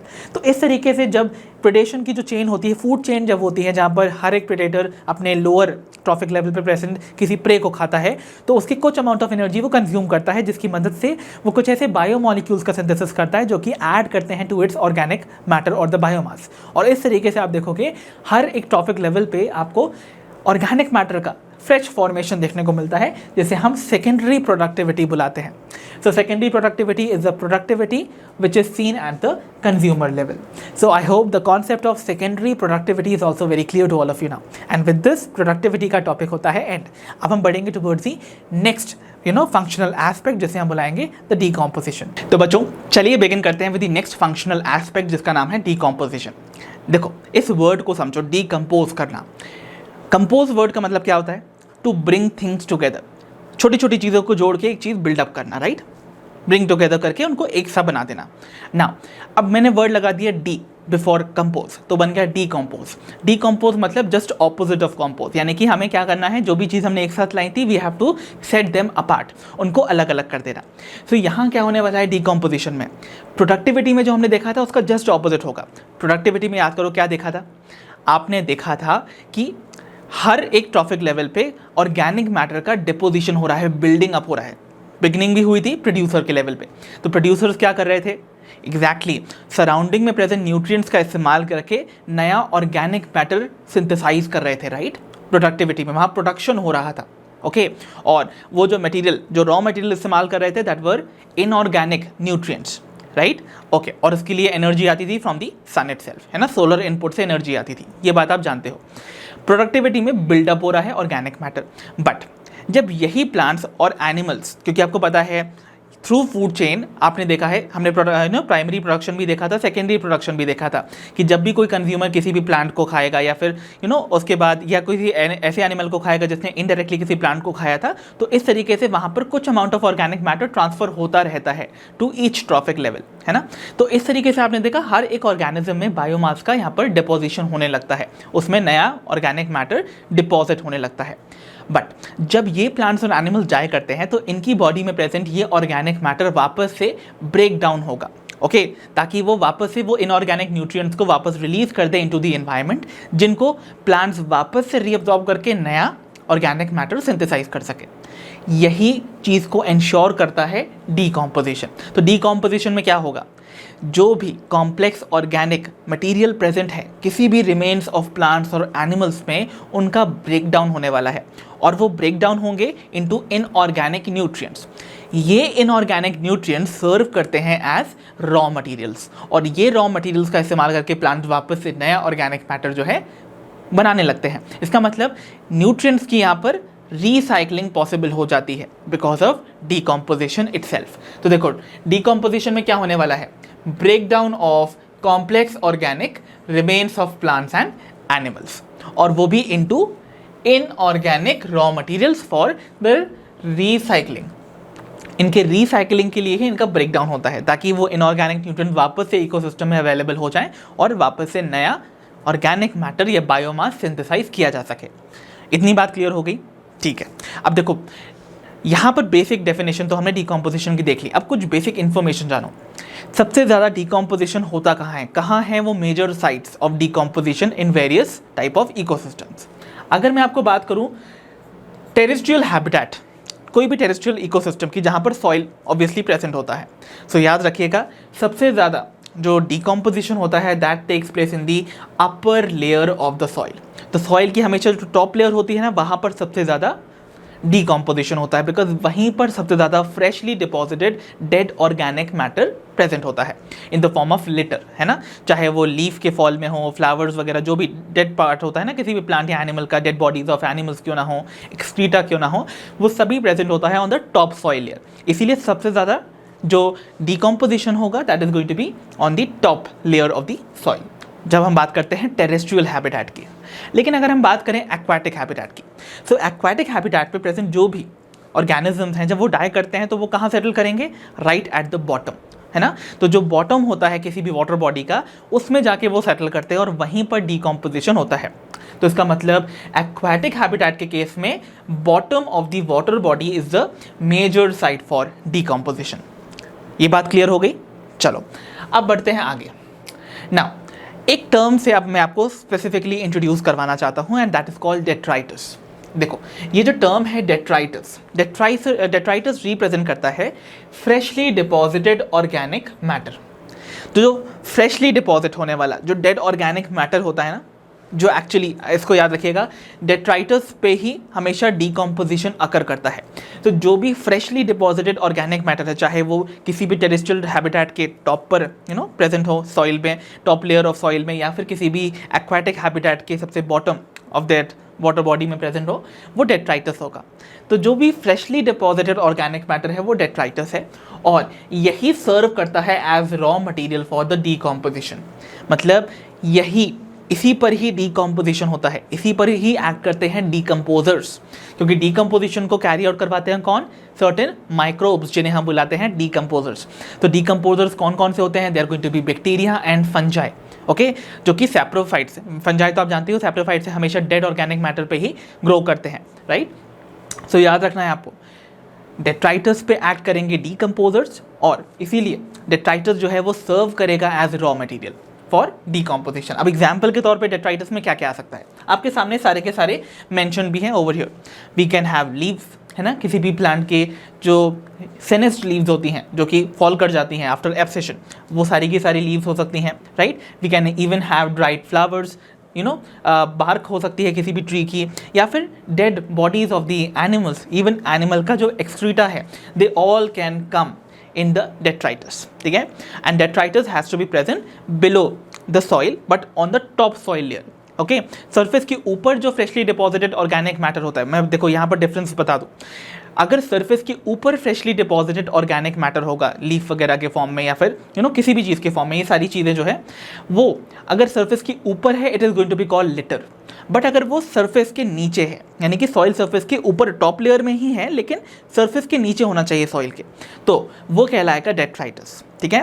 So detritus is present below the soil और litter is present above the soil. But जो डेट्राइटस है भले ही बिलो द सॉइल है बट वो upper layers of the soil में ही होगा, ठीक है, ओके। चलो अब थोड़ी बहुत और बातें जानते हैं।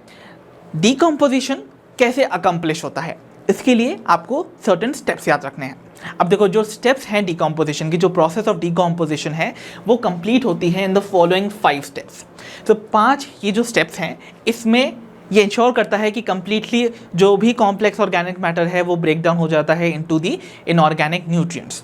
तो कौन कौन से हैं वो 5 स्टेप, वो आपके सामने मेंशन है। सबसे पहला स्टेप, इसी सीक्वेंस में आप इसको याद रखिए, सबसे पहला स्टेप वुड बी फ्रैगमेंटेशन, ठीक है। दूसरा आता है लीचिंग, तीसरा है catabolism followed by humification and mineralisation. ये 5 स्टेप के पहली चीज़ तो नाम याद रखो, राइट। अब देखो एक एक करके इन सारी चीज़ों को समझेंगे, हर एक स्टेप को डिटेल में समझते हैं। सबसे पहले हम बिगिन करते हैं with the fragmentation now.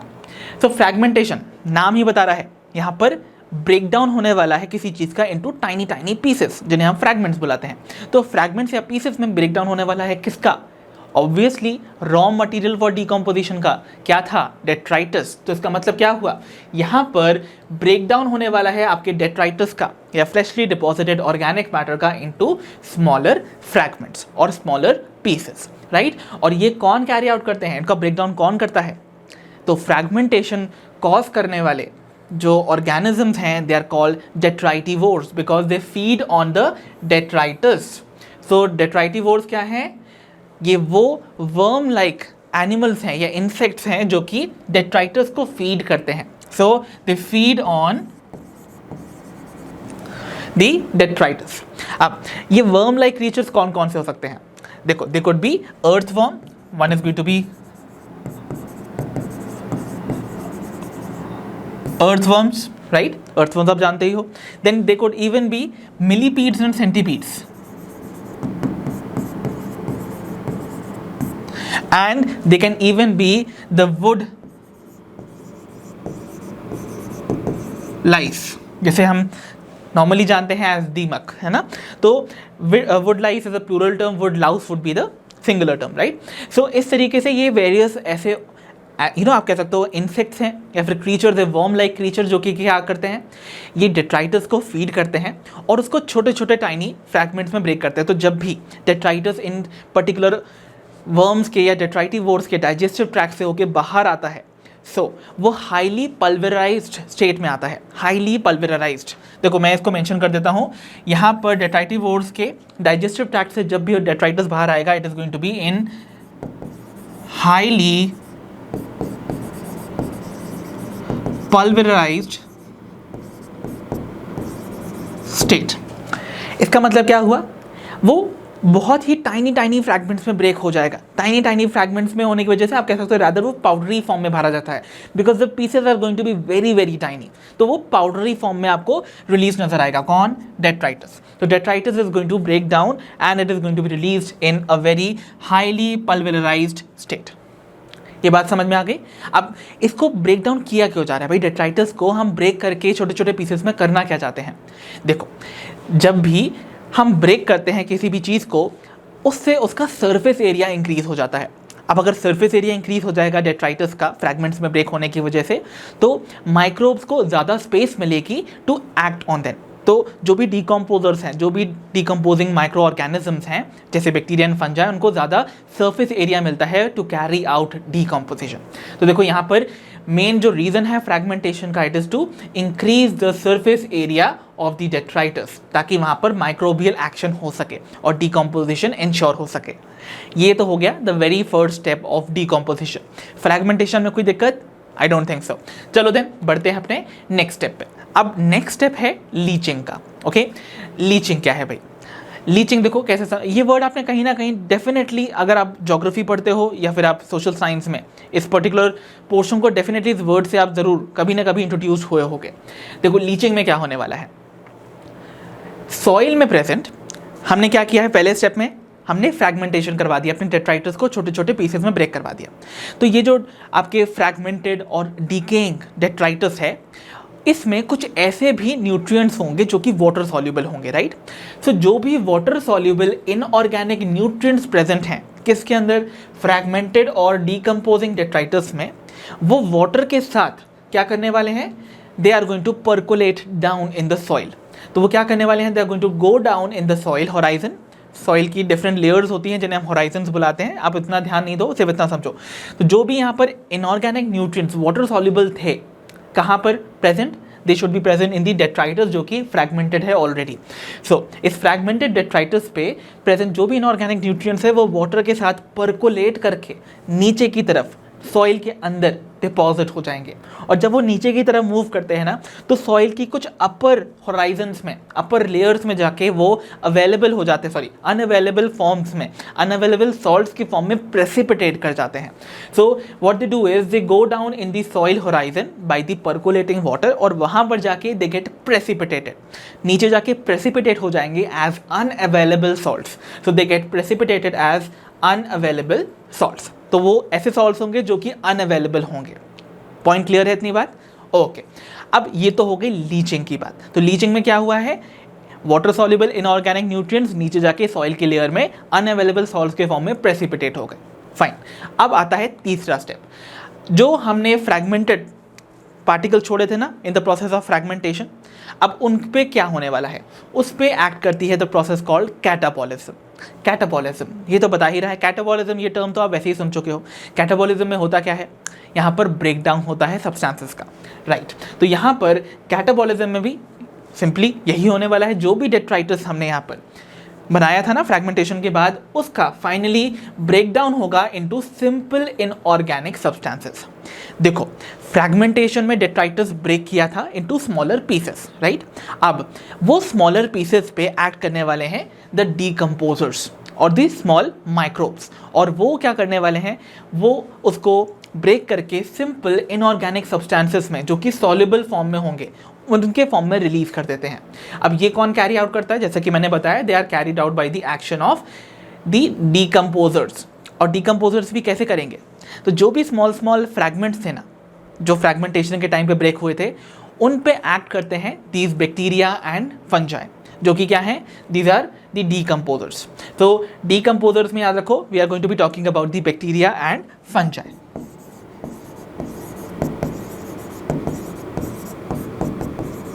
Now ये जो बैक्टीरिया एंड फंजाई हैं, ये उन स्मॉल फ्रैगमेंटेड पीसेस के ऊपर रिलीज करते हैं सर्टेन डाइजेस्टिव एंजाइम्स।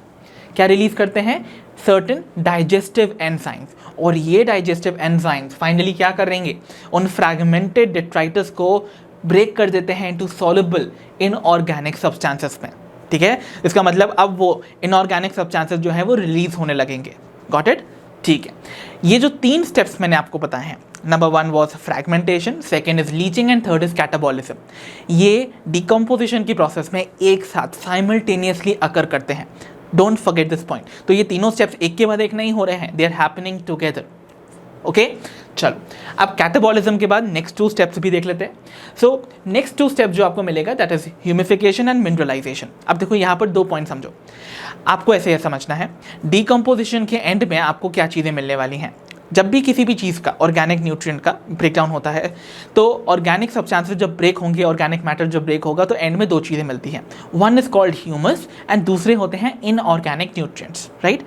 ह्यूमस के बनने की प्रोसेस को हम बुलाते हैं ह्यूमिफिकेशन, और जो इनऑर्गेनिक न्यूट्रिएंट्स का रिलीज होता है बैक इनटू द सॉइल, उसे हम बुलाते हैं मिनरलाइजेशन।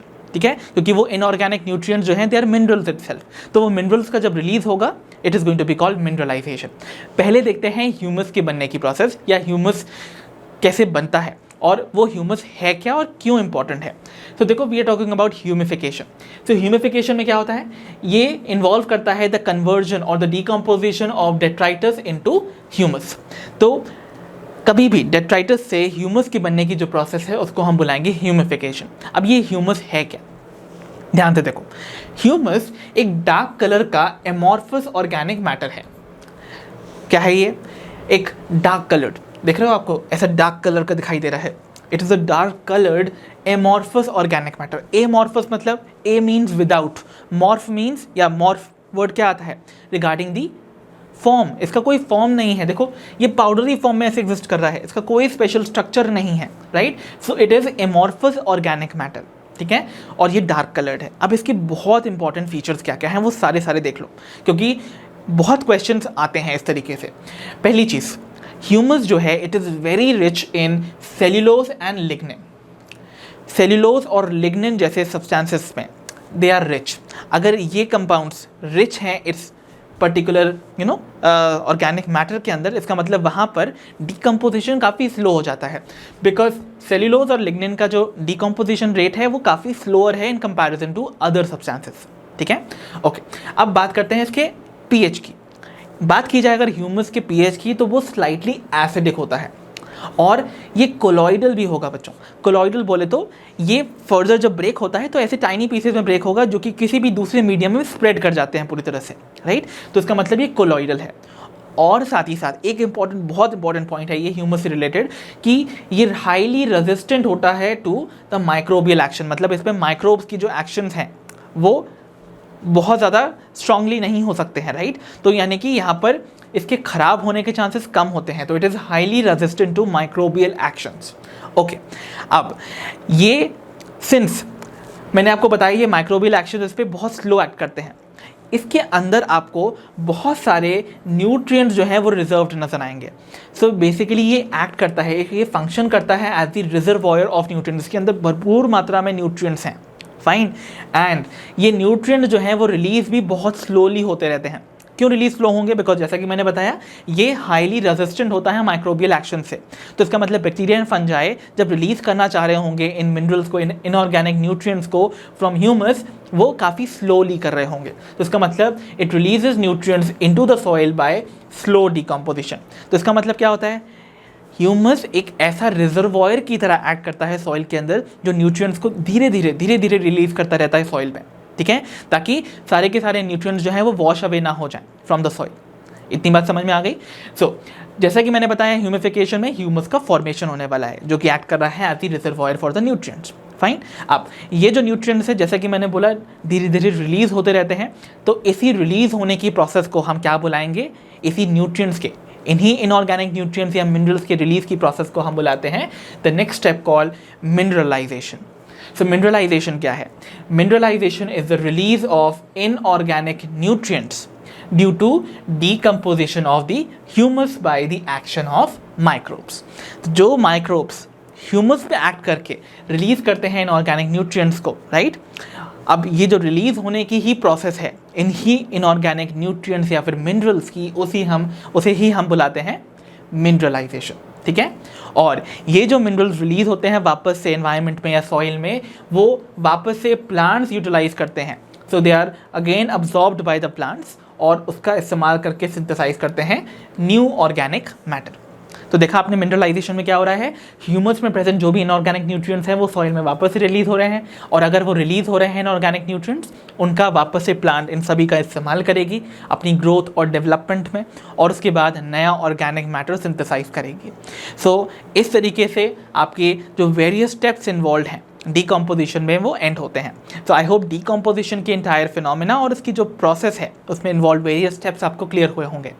अब हम देखने जा रहे हैं सर्टेन फैक्टर्स जो कि इस डिकम्पोजिशन की प्रोसेस को किसी ना किसी फॉर्म में अफेक्ट करते हैं। तो taking up the factors affecting decomposition, एक बात जान लो बच्चों, डिकम्पोजिशन लार्जली अफेक्ट होती है दो चीज़ों की वजह से।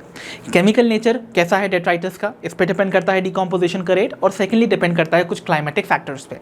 सबसे पहले देखने वाले हैं हम यहाँ पर the nature of the detritus, मतलब केमिकली एक डेट्राइटस किन चीज़ों से मिलकर बना है। अगर सपोज आपके पास जो फ्रेशली डिपॉजिटेड ऑर्गेनिक मैटर जैसे डेट्राइटस बुलाते हैं उसमें compounds like lignin and chitin abundant amount में है, that means detritus is rich in lignin and chitin, ऐसे केसेस में डीकम्पोजिशन का रेट काफ़ी स्लोअर होता है बिकॉज ऐसे कंपाउंड्स को डीकम्पोज होने में टाइम लगता है। ठीक है, तो याद रखो यहाँ पर स्लोअर डीकम्पोजिशन रेट मिलेगा when it comes to the detritus rich in chitin and lignin. वहीं अगर ऑन द अदर हैंड हम देखा जाए कि अगर डेट्राइटस में कुछ नाइट्रोजन कंटेनिंग कंपाउंड्स या फिर वाटर सॉल्युबल कंपाउंड्स ज़्यादा अमाउंट में प्रेजेंट है, रिच अमाउंट में प्रेजेंट है, फॉर एग्जांपल वाटर सॉल्युबल में आते हैं शुगर्स, अगर ऐसे कंपाउंड ज़्यादा प्रेजेंट हैं इन दी डेट्राइटस, ऐसे केसेस में decomposition rate would be faster. तो यहाँ पर फास्टर डीकम्पोजिशन रेट देखने को मिलेगा।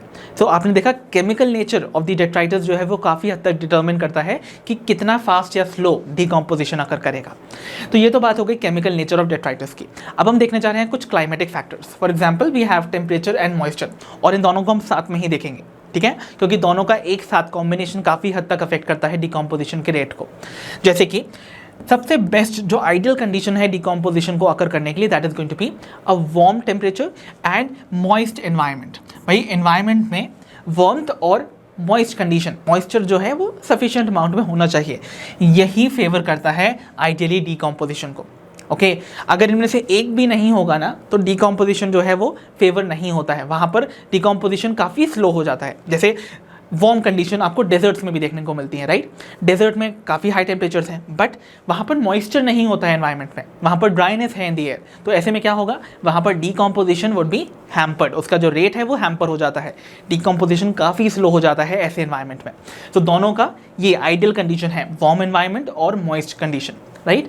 वहीं अगर लो टेम्परेचर्स होंगे या फिर मॉइस्चर कंटेंट जो है अगर वो डिक्रीज कर देता है, देखो अगर टेम्परेचर और मॉइस्चर कंटेंट जो है वो बहुत ही ज़्यादा लो है इन एन एनवायरनमेंट, तो वहाँ पर डीकम्पोजिशन रेट्स जो है वो काफ़ी स्लो हो जाते हैं। रैदर जो लो टेम्परेचर और ड्राई कंडीशन है ना वो break down of organic matter को फेवर नहीं करती हैं, rather building up of organic matter को फेवर करती हैं, राइट। तो वहाँ पर डीकम्पोजिशन काफ़ी स्लो हो जाता है, रैदर वहाँ पर प्रोडक्टिविटी बढ़ जाती है उस इकोसिस्टम की। फाइन, चलो तो ये बात होगी टेम्परेचर एंड मॉइस्चर की together how they affect the decomposition rate. बात करते हैं अनदर फैक्टर की, जिसे हम बुलाते हैं एरेशन। एरेशन भाई हवा का होना, एयर की प्रेजेंस। ऑब्वियसली प्रॉपर एरेशन बहुत ज़्यादा रिक्वायर्ड है, बहुत ज़्यादा इंपॉर्टेंटली रिक्वायर्ड है। वाई? बिकॉज जो भी डीकम्पोजर्स हैं या डेट्राइटिवोर्स हैं they are largely aerobic organisms, उनको ऑक्सीजन चाहिए, है ना, उनको एयर चाहिए। तो एज सच अपनी एक्टिविटी को कैरी आउट करने के लिए डीकम्पोजर्स और डेट्राइटिवोर्स को प्रॉपर एरेशन की रिक्वायरमेंट होती है। Because I have told you decomposition is largely an oxygen requiring process, that means ये एक एरोबिक प्रोसेस है। डीकम्पोजिशन करवाने के लिए you need to have oxygen, right, और इसीलिए proper aeration, air supply needs to be there, वो favour करता है डीकम्पोजिशन को। अगर एनारोबिक कंडीशन होगी तो वहाँ पर decomposition rate would be very very slow. ठीक है, okay. And lastly we have is the pH. तो pH of the soil is going to be another factor जो कि अफेक्ट करता है the rate of decomposition. How? Let's see. Acidic soil के अंदर decomposition rate काफ़ी स्लो होता है बच्चों। स्लो क्यों होगा? बिकॉज एसिडिक सॉइल में माइक्रोब्स की जो एक्टिविटी है वो काफ़ी हद तक हैम्पर हो जाती है, वो ढंग से काम नहीं कर पाते हैं।